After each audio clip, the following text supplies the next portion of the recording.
Un sujet assez douloureux à aborder parce qu'il touche une couche de la société assez vulnérable. Il s'agit des cancers pédiatriques, des maux qui affectent les enfants de 0 à 15 ans ou plus. Des milliers de cas de cancer pédiatrique sont répertoriés chaque année dans le monde et sont presque inconnus de nombre de citoyens. Santé Plus de ce jour va se pencher sur la question et pour le faire, nous avons avec nous sur ce plateau le docteur Oussou Bienvenu. Il est médecin hématologue. Bonjour docteur. Bonjour madame Gracia. Bienvenue dans votre émission. C'est moi qui suis honoré de partager avec vous ce que je connais du cancer. Alors, en dehors d'être médecin hématologue, vous avez fait également d'autres formations. Vous pouvez nous expliquer? Oui, alors après la formation de base ici à la Faculté des sciences de la santé, en 2011, j'ai pu faire le CNHU où j'étais dans le service des maladies du sang jusqu'en 2014. Puis en octobre 2014, j'ai eu la chance d'être recruté pour faire la spécialité en hématologie clinique. Alors cette spécialité a été faite dans un service qui s'occupe en même temps de l'oncologie pédiatrique. Donc c'est l'une des raisons pour lesquelles j'ai accepté volontiers de participer pour vous dire ce que je sais du cancer pédiatrique. Alors, chers amis téléspectateurs internautes, vous comprenez pourquoi nous avons reçu Dr Oussou Bienvenu sur ce plateau pour nous parler des cancers pédiatriques. Alors, sans plus tarder, docteur, nous allons vous demander de nous dire ce que c'est qu'un cancer pédiatrique. Alors, merci, madame Atinoko. D'abord, c'est de savoir la définition du cancer. Le cancer, pour faire plus simple, c'est une prolifération excessive de cellules qui échappent au contrôle de l'organisme. Quand on dit prolifération, c'est une multiplication. Alors, il faut savoir que quand nous naissons, nous sommes appelés à grandir et puis tout se fait dans l'organisme dans certaines normes. Mais là, il arrive pour une raison ou une autre que des cellules multiplient et échappent totalement au contrôle de l'organisme. Donc, deux notions. Il y a la prolifération qui est anormale, qui est excessive. Et la deuxième notion, c'est que ça échappe au contrôle de l'organisme. Alors, quand on parle du cancer pédiatrique, c'est une prolifération anormale de cellules qui se fait et qui se développe chez l'enfant de 0 à 15 ans. D'accord. Alors, comment est-ce que cela s'explique? Quelles sont les causes de ces cancers-là? Est-ce qu'on peut dire que c'est le facteur génétique qui intervient? Ou comment expliquer le fait qu'un bébé qui vient juste de naître souffre déjà d'un cancer? Alors, merci. La question, qu'est-ce qui est la cause du cancer? Dans 99% des cas, on ne sait pas. Mais par contre, on sait qu'il y a des facteurs de risque. Alors, il faut faire de bémol. Quand on parle de facteurs de risque, c'est un élément auquel l'exposition augmente la survenue du cancer. Par contre, quand on dit la cause, c'est lui qui a induit la maladie. Un exemple, le paludisme, on sait que le paludisme, c'est le plasmodium, c'est piqûre de moustique qui va nous transmettre le plasmodium, par-ci par-là dans notre contexte, et c'est ça qui va faire le paludisme. Mais dans le cas du cancer, on ne peut pas vraiment dire dans 99% des cas la cause. Par contre, on sait qu'il y a des facteurs de risque. Et parmi les facteurs de risque, il y a des facteurs de risque qui sont dits génétiques, comme vous l'avez suggéré. Et puis, il y a des facteurs de risque qui sont environnementaux. Alors, les facteurs de risque génétiques, c'est le plus souvent chez les enfants, les petits-enfants. Ça veut dire quoi? Ça veut dire qu'il y a une prédisposition déjà connue. L'exemple simple, c'est la trisomie 21. La trisomie 21, qu'on appelle mongole, ou nous, dans notre jargon, on parle de syndrome de Down, c'est une anomalie qui a lieu au niveau génétique, au niveau du chromosome de l'enfant. Il y a un chromosome de plus en position 21. Et ça va faire que cet enfant est susceptible à faire beaucoup d'infections, à faire des problèmes cardiaques, des problèmes respiratoires, et susceptible aussi à faire des cancers, dont les leucémies aiguës, surtout la leucémie aiguë, lymphoblastique, myéloblastique et lympho. Alors, outre ça, il y a une autre maladie qu'on appelle la maladie de Fanconi. Alors, la maladie de Fanconi, c'est aussi une anomalie génétique qui est aussi fréquente dans nos contextes, surtout en Asie et surtout en Afrique, c'est fréquent, surtout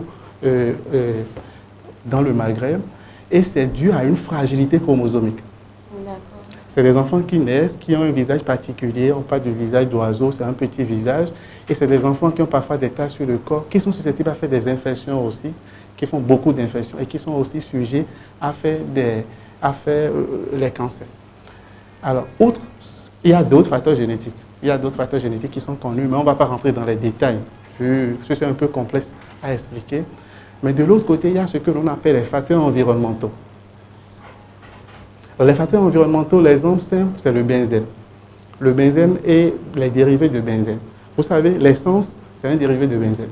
Et la manière dont l'essence se vend chez nous au bord de la voie exposée, déjà quand vous y allez pour prendre de l'essence dans votre véhicule, vous sentez l'odeur. Ce n'est pas agréable. Et vous imaginez l'enfant qui est au dos, qui est exposé à ça et qui est exposé sur des années. La mère ou bien le parent aurait déjà fini de... Peut-être il ne fera plus ce commerce et c'est des années après ça va survenir. Le benzène est la cause de plusieurs cancers. Alors il faut décourager le fait de voir des enfants, de petits enfants vendre de l'essence relatée avec leurs parents. Ce n'est même pas que ça. L'essence ne doit pas être exposée. L'essence doit être enfouie. Ce n'est pas que l'enfant, même l'adulte est exposé. Même l'adulte aussi, ici on est dans le cas du cancer pédiatrique. Même l'adulte qui est exposé est susceptible de faire des cancers. Alors, il faut faire de bémol. Ça ne veut pas dire qu'à chaque fois que la personne est exposée, la personne fera forcément le cancer, mais ça augmente le risque de survenue de cancer. Alors, outre le benzène, il y a tout ce qui est les radiations ionisantes. Quand on se rappelle dans l'histoire, après la Deuxième Guerre mondiale, on a constaté qu'au Japon, après que les États-Unis ont largué les 2 bombes atomiques, qu'il y a eu une explosion de cancer de façon générale. Il y a eu des malformations. Donc, parce que la bombe atomique, ça utilise des radiations ionisantes. Bien sûr. Il y a des traitements que nous utilisons. Et ces traitements aussi peuvent être cause de cancer. Sauf que, actuellement, ce n'est pas un traitement qu'on utilise à tout le monde. Et il y a des doses à ne pas dépasser. Il y a, dans le traitement des cancers, on n'est pas là, il y a ce qu'on appelle la radiothérapie. C'est une des parties prenantes dans la prise en charge du cancer. Il y a des doses qui sont respectées. Et la personne qui est exposée à des doses plus élevées peut aussi être susceptible de faire des cancers. Si vous faites attention, une femme enceinte, on lui interdit formellement de faire des radios, des rayons. Parce que les rayons, ils aussi exposent, ça agit sur l'enfant, surtout sur l'enfant qui est en formation dans les 3 premiers mois. Ça peut créer des cassures chromosomiques. Et la réparation de ces cassures chromosomiques peut induire des oncoprotéines qui seront à la base du cancer. Outre ça, il y a tout ce qui est teinture, les peintes pour badigeonner. Quand on est exposé, c'est un risque aussi de faire le cancer. Ceux qui sont professionnels du domaine et qui ne prennent pas des précautions. Normalement, dans ce genre de travail, il y a des précautions strictes à prendre. Mais quel est le lien avec les enfants? Oui, alors, quand on suppose que la mère est exposée, quand la mère est exposée, l'enfant découlant de la maman peut l'avoir. D'accord. Vous comprenez ce que je veux dire? Tout à fait. Alors, outre ça, il y a les pesticides. Actuellement, on est à une consommation à grande échelle. Et pour pouvoir produire à grande échelle, on utilise des pesticides, des intrants agricoles. Dans un passé récent, on a constaté que les organochlorés sont incriminés dans la survenue des cancers de façon générale, et en particulier chez les enfants, chez les mères qui sont exposées.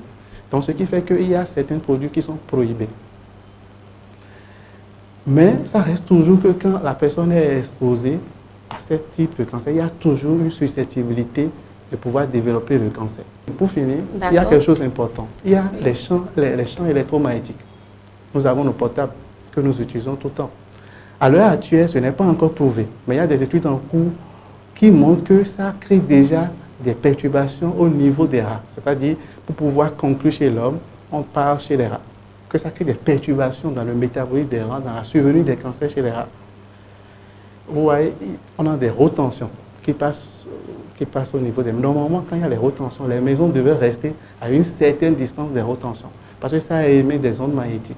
Et tout ça peut être la cause de survenue.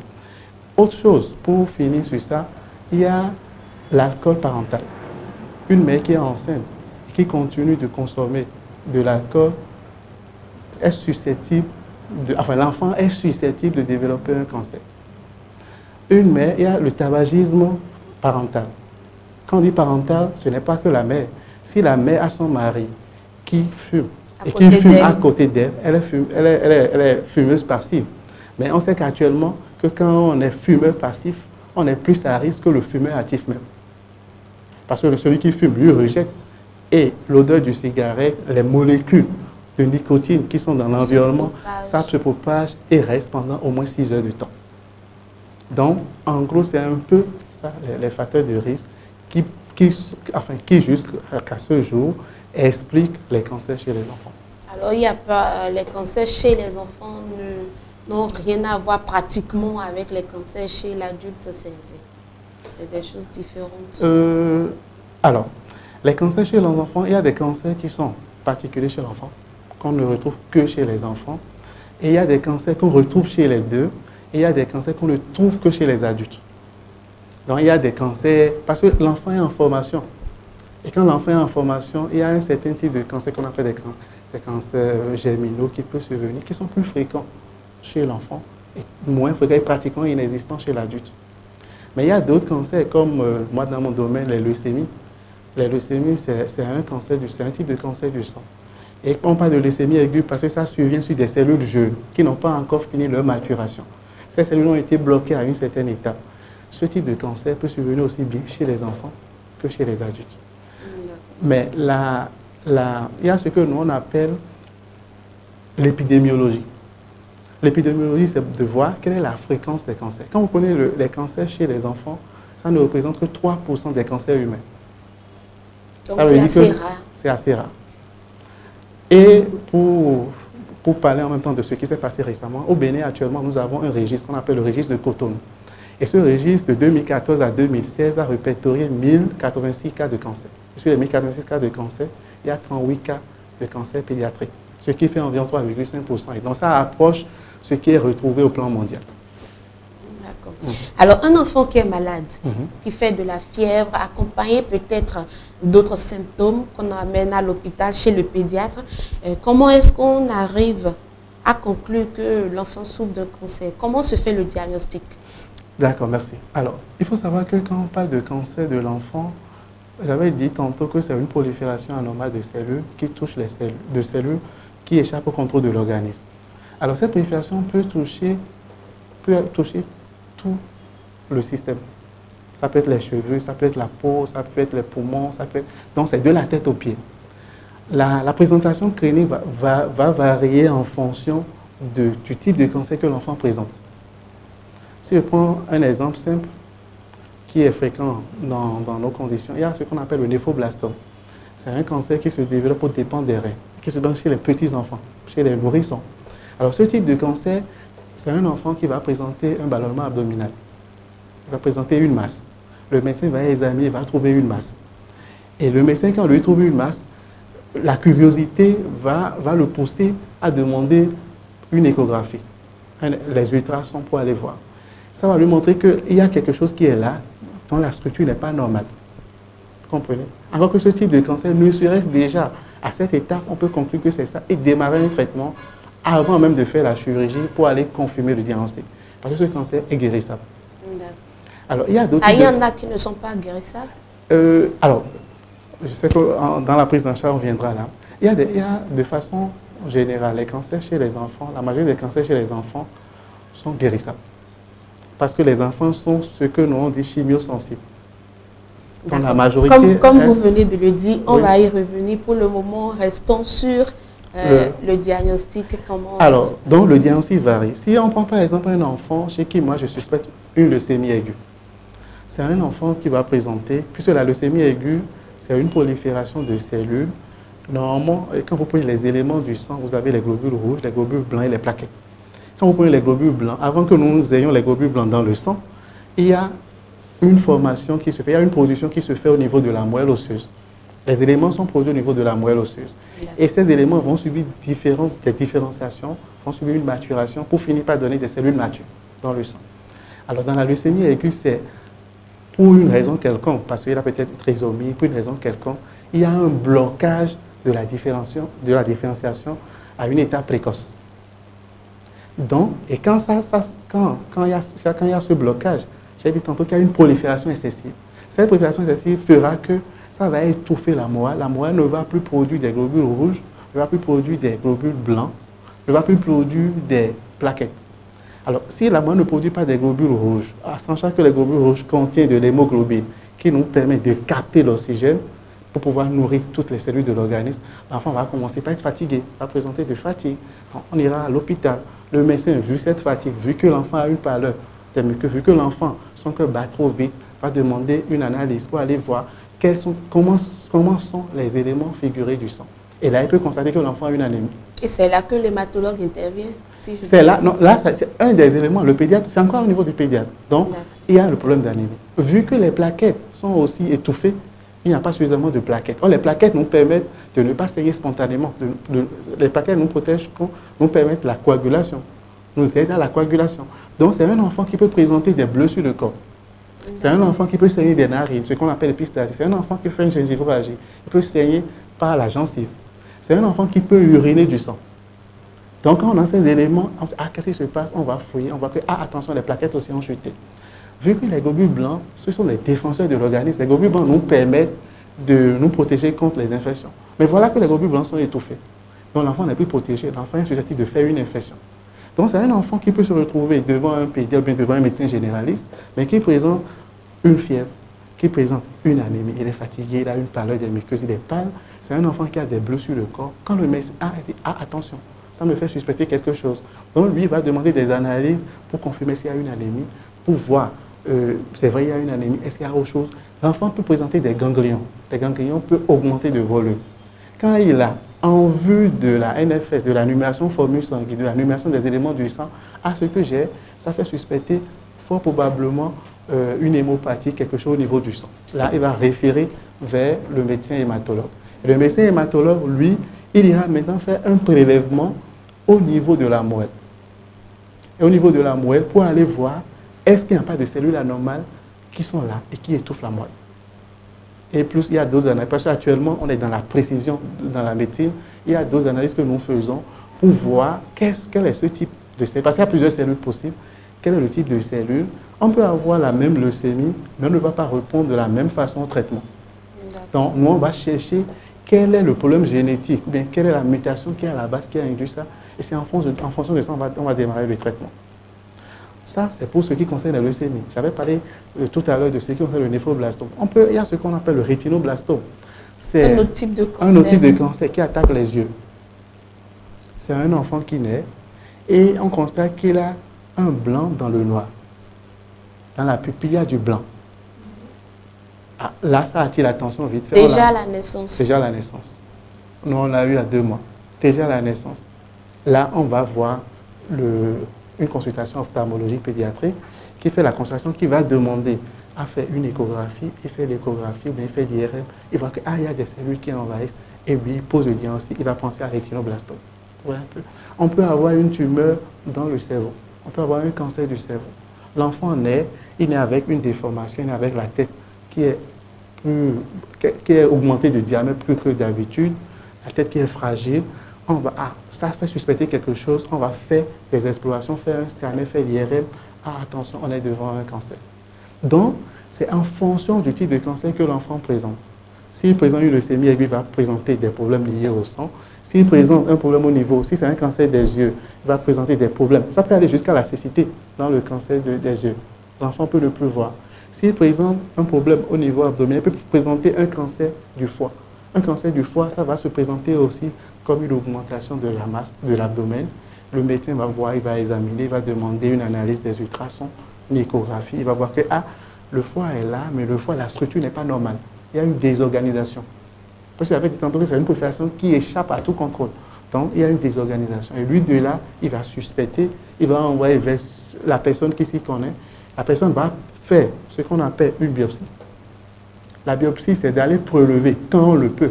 Dans certains cas, on a besoin de faire la biopsie. Quand on le peut, on fait la biopsie. On va prélever un peu de matériel supposé cancérigène qu'on va envoyer chez l'anatomopathologiste. Eux, ils vont voir la cellule et nous décrire, nous dire que c'est des cellules malignes, c'est des cellules cancéreuses que nous avons. Et mieux, ils peuvent aller faire des marquages, ils peuvent aller marquer ces cellules et voir quels sont les antigènes qui sont à la surface de ces cellules. Ces antigènes, c'est des antigènes malins. Là, on est dans le cancer. Voilà, donc c'est toute une chaîne, c'est tout un processus. La présentation varie en fonction du type de cancer que présente l'enfant. Voilà. Alors, nous allons parler maintenant des traitements. 2 cas m'intéressent, la leucémie et le cancer par rapport à l'œil. Vous avez parlé de cécité. Ouais. Comment est-ce qu'on peut prendre en charge cet enfant, par exemple? Alors, quand l'enfant est à l'étape, il faut savoir que quand on prend le cancer qui attaque les yeux, qu'on appelle le rétinoblastome, ça peut commencer par juste une petite tache qui n'est pas encore, ça dépend des stades. Où on peut découvrir, surtout dans nos contextes, vu qu'il y a des conditions d'accès aux soins, ou bien ça a traîné, ou bien plus déjà dans nos contextes, on trouve la persécution en tout. On trouve que nous sommes persécutés. Donc, le temps de tourner un peu, de faire les screenings, de voir le guérisseur, traitement, tout ça, avant d'atterrir à l'hôpital, la maladie peut déjà évoluer. Alors, quand la maladie évolue et quand nous on fait le point, c'est un cancer qui peut attaquer les deux yeux. En même temps? Non, pas en même temps. D'accord. Donc, l'objectif, nous sommes à quelle étape? En fonction de l'étape, c'est de là on va définir la stratégie de prise en charge. Et la prise en charge dans le cancer, c'est une prise en charge qui est multidisciplinaire. Ce n'est pas que l'oncologue seul, ce n'est pas que l'hémato seul. C'est une prise en charge qui nécessite le radiologue, parce que j'ai besoin du radiologue pour pouvoir faire mon diagnostic. C'est une prise en charge qui nécessite l'anatomopathologie, parce que j'ai besoin de lui pour faire le diagnostic. C'est une prise en charge qui nécessite de biologie, parce que j'ai besoin des éléments pour voir comment le sang se comporte. Et j'ai aussi besoin du pharmacien, par exemple, il faut des molécules. J'ai besoin parfois de radiothérapeute, parce qu'après que moi j'ai mis les médicaments, ça peut réduire, mais parfois il faut la radiothérapie pour pouvoir guérir définitivement l'enfant. Donc, la stratégie thérapeutique varie en fonction de chaque. Alors, quand on revient dans les leucémies de façon générale, quand l'enfant vient et nous faisons le diagnostic, on va stratifier l'enfant. Puisque deux enfants qui viennent et qui présentent le même type de leucémie n'auront pas forcément le même traitement. Dans les leucémies, il y a deux types de leucémies. Il y a la leucémie aiguë lymphoblastique qui est fréquente chez l'enfant, c'est dans 85% fréquent chez l'enfant. Il y a la leucémie aiguë myéloblastique qui est fréquente chez l'adulte. Quand on prend la leucémie aiguë lymphoblastique, c'est une stratégie thérapeutique. Et la stratégie thérapeutique va dépendre de ce que j'avais dit tantôt, que nous, on va faire des analyses pour aller voir quelles sont les cellules qui sont impliquées et est-ce qu'il n'y a pas des mutations au niveau des chromosomes des gènes qui ont induit ça. Puisque actuellement, il y a ce que l'on appelle de traitement ciblé, de la thérapie ciblée. On a la possibilité, mais c'est des molécules qui coûtent cher, d'utiliser des molécules qui peuvent aller faire cette réparation au niveau des chromosomes même. Voilà. Donc, c'est quelque chose qui varie. Alors, la prise en charge, elle est multidisciplinaire, mais elle est lourde. Et chère aussi. Elle est lourde et elle est chère. Alors, elle est lourde et onéreuse parce que dans tout pays, moi, j'ai eu la chance de faire le Maroc. Et le Maroc, j'ai vu une stratégie magnifique. Il y a, dans les services, ils ont des fondations. Et ces fondations mobilisent des fonds. Ils font des levées de fonds. Et là-bas, il y a des mécènes spontanés qui viennent pour demander comment vous prenez en charge, est-ce qu'on peut être utile à quelque chose. Et mieux, le système marocain a mis en place ce qu'on appelle le RAMU. C'est une assurance maladie pour tout. Si vous n'avez pas de mutuelle, vous avez d'emblée cette assurance maladie. Donc quand le malade vous aide à supporter les charges. Parce que quand on prend par exemple dans la leucémie aiguë lymphoblastique, c'est un traitement au bas mot qui va durer 2 ans. Pas que l'enfant sera hospitalisé 2 ans. Dans le premier traitement que l'on appelle l'induction, qui dure autour de 40-50 jours, là, l'enfant peut être hospitalisé pendant 20 jours et après on peut le faire sortir. Mais il aura fait des traitements parfois, chaque semaine on doit le voir pour qu'il puisse prendre le traitement. Parfois, on va l'hospitaliser pour lui donner des traitements sur 3 à 5 jours. Ouais. Et ça, c'est sur pratiquement 2 ans. Alors, parfois, la chimiothérapie, ça ne suffit pas. On a besoin, par exemple, d'aller faire aussi de la radiothérapie. Donc, il faut compléter de la radiothérapie parce que cette leucémie qui est là peut envahir les yeux, ça peut envahir le système nerveux central, ça peut envahir les os. Donc, c'est en fonction de ce que ça envahit qu'on peut aussi rajouter d'autres types de traitements. 2 choses à garder, c'est une prise en charge qui est multidisciplinaire. Ce n'est pas que l'hématologue seul qui va faire cette prise en charge, ce n'est pas que l'oncologue seul. L'oncologue a besoin de tout le monde, de biologistes, de radiothérapeutes, parce que, par exemple, quand l'enfant est là et est hospitalisé, et que moi je lui mets un traitement, le traitement que je lui donne, l'objectif du traitement, c'est d'être autant que possible nocif pour les cellules cancéreuses et être moins nocif pour les cellules normales. C'est ça le principe du traitement. Alors quand je mets ce traitement, ça veut dire que ça aura des impacts. J'ai des choses à gérer comme effet. inhérents au traitement. Et quand je dois gérer ça, ça veut dire quoi? J'ai besoin de faire des analyses régulièrement. J'ai besoin de faire de la biologie, d'aller voir quel est l'état des reins, d'aller voir quel est l'état du foie. Donc j'ai besoin du biologiste qui est là, j'ai besoin du radiologue pour aller voir. Au départ, mon cancer était à telle étape. J'ai mis le traitement. Je suis où actuellement? Parce que ce n'est pas un traitement qu'on balance à tout vent, c'est un traitement et il y a une stratégie à des moments donnés. On fait ce qu'on appelle une évaluation thérapeutique. Et si cette évaluation, elle est porteuse, si c'est bien, on continue. Si ce n'est pas bien, on peut changer de stratégie thérapeutique. Alors, est-ce qu'on peut dire que ces différents traitements sont efficaces? Vous Alors, avez parlé tout à l'heure de cancers qui ne sont pas guérissables. Oui, il y a des... Non, quand je parle de cancer guérissable, il ne faudrait pas que ce n'est que ça qui reste. Il faut regarder que la majorité des cancers à l'heure actuelle... Chez les enfants. Chez les enfants, est guérissable. J'ai dit la majorité des cancers est guérissable. Il y a des ça, au moins, c'est une bonne nouvelle. C'est une bonne nouvelle. Donc, c'est ça que je veux qu'on garde. Pas que... Mais il y a certains cancers, en fonction du moment, de l'étape où nous, on a fait le diagnostic. Quand c'est déjà évolué, quand ça a déjà envahi tout l'organisme, ce n'est plus évident. Mais le cancer actuellement n'est plus une fatalité. Il y a tellement d'investissements dans le cancer. Il y a de jour en jour, la physiopathologie, la survenue de la maladie est de plus en plus connue. De jour en jour, il y a de nouvelles molécules qui sortent, qui améliorent substantiellement la suivi des patients. Donc, il y a un grand effort qui est fait là. Sauf que c'est un traitement qui est lourd, c'est un traitement qui coûte cher et qui n'est pas souvent accessible à tout le monde. D'accord. Donc, ces enfants qui guérissent, est-ce qu'ils s'en sortent avec des séquelles ou tout va bien? C'est une très bonne question. J'ai dit tantôt que l'objectif des médicaments que nous utilisons, c'est d'être nocifs pour les cellules anormales et d'être moins nocifs pour les cellules normales.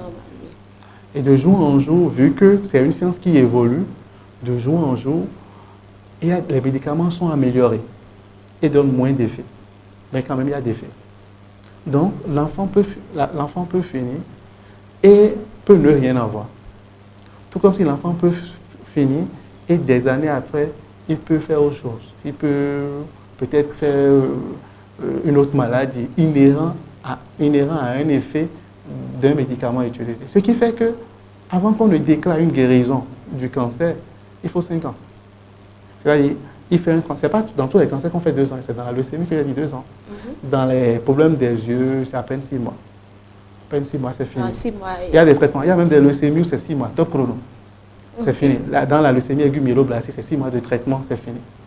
Alors, quand on finit et nous faisons l'évaluation à la fin du traitement, on dit que, il n'y a plus la maladie. Nous parlons de rémission de la maladie. Il y a une rémission complète.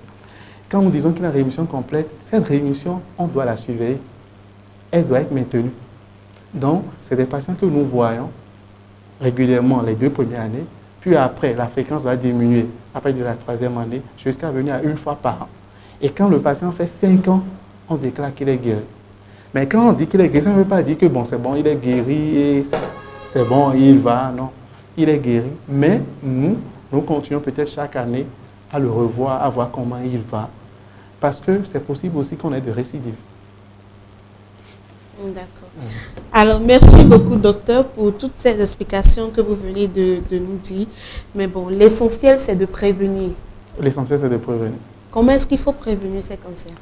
Alors, au départ, je disais que la cause n'est pas connue. C'est dans le paludisme, je prends tous les exemples. Ça, c'est la maladie qui est la plus fréquente chez nous. Dans le paludisme, nous connaissons le cycle. Nous savons que l'anophèle femelle a piqué une personne qui est malade, va prendre le plasmodium et va réinjecter à un individu qui n'est pas malade. Donc, il suffit de rompre ce cycle. Et c'est réglé. Pour comprenez, c'est réglé. Oui. Donc, rompre ce cycle, aménager, il faut peut-être plus qu'on ait de moustiques, ainsi de suite. Ou qu'il n'y ait pas de contact avec l'homme. Donc, on utilise les moustiquaires. Quand on est dans le cancer, nous savons qu'il y a des facteurs de risque. J'ai dit, dans 99% des cas, la cause n'est pas connue. Il y a des facteurs de risque. Mais après, du moment, nous savons qu'il y a des facteurs de risque, et nous savons que ces facteurs de risque augmentent la survenue de la maladie, c'est de pouvoir réduire le contact avec ces facteurs de risque. J'ai parlé tantôt du benzène, de l'essence relatée. Pourquoi pas ne pas trouver une stratégie pour que les gens, au lieu de vendre l'essence exposée, puissent enfouir l'essence dans des citernes et vendre. C'est une stratégie. J'ai dit tantôt que les peintures exposent. Vous comprenez? Quand on dit que les peintures exposent, ça c'est pour les professionnels. Mais ça ne veut pas dire qu'on ne va plus badigeonner nos maisons. Nous allons badigeonner nos maisons. Mais il faudrait que ces professionnels savent qu'ils courent des risques et qu'ils utilisent ce que nous appelle les méthodes de protection dans leur profession. Il y a des méthodes qui sont connues, qu'ils doivent utiliser pour avoir les cache-nez. Ils ont des habits qu'ils doivent porter. Ils doivent éviter de manipuler avec la main. Nous savons que les intrants agricoles sont dans des cancers. C'est qu'on nous a prouvé. Ce n'est plus dans des cancers. Mais de plus en plus, la science permet de pouvoir identifier ceux qui sont susceptibles de donner du cancer et de les retirer. C'est aussi de faire l'effort. Alors tout à l'heure, je disais quelque chose. Je disais que dans les facteurs de risque de survenue de cancer chez l'enfant, il y a la trisomie 21. La trisomie 21, des études ont montré que quand la femme a plus de 35 ans, elle a une possibilité de 1 sur 500 de faire un enfant qui a une trisomie 21.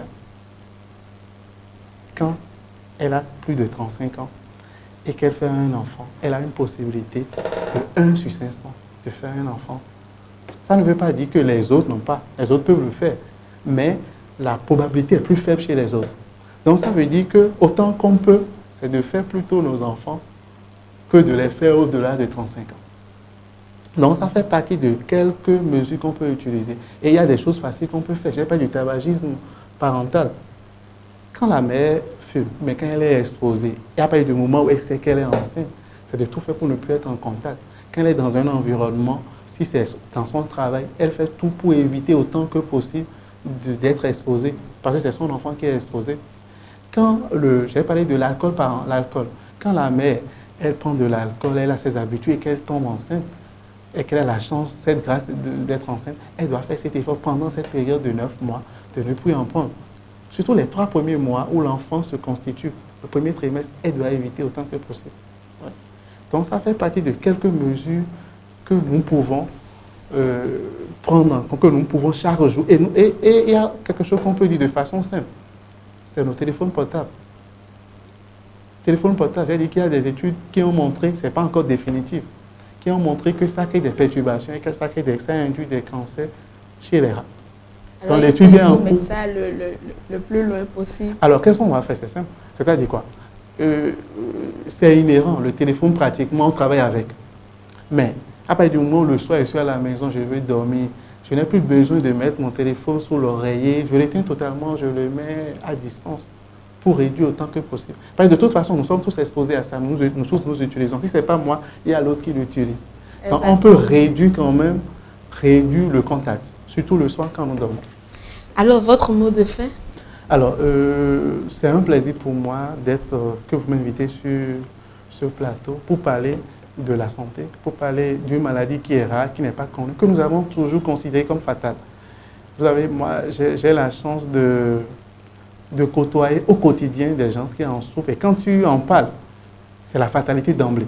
C'est-à-dire, ah, il a le cancer, c'est fini. Non, le cancer n'est pas une fatalité. Le cancer peut être guéri, il faut une stratégie, c'est une prise en charge qui est multidisciplinaire et il y a des facteurs de risque qui sont connus. C'est de faire l'effort de réduire ces facteurs de risque et dès qu'on a un enfant qui est malade, c'est d'aller, quand on a les moyens, voir le pédiatre, voir le médecin généraliste et eux, ils savent la suite. Ils savent ce qu'ils doivent faire pour la suite. Eux, dès qu'ils ont la suspicion d'une maladie cancéreuse, ils savent où envoyer. Merci, c'est mon rêve. Alors, chers téléspectateurs, nous sommes à la fin de notre émission. Santé Plus de ce jour vous a parlé des cancers pédiatriques et le docteur Oussou Bienvenu, hématologue, s'est chargé de vous apporter toutes les clarifications possibles. Nous espérons que vous avez pris du plaisir à nous suivre. Merci pour votre fidélité et à très bientôt.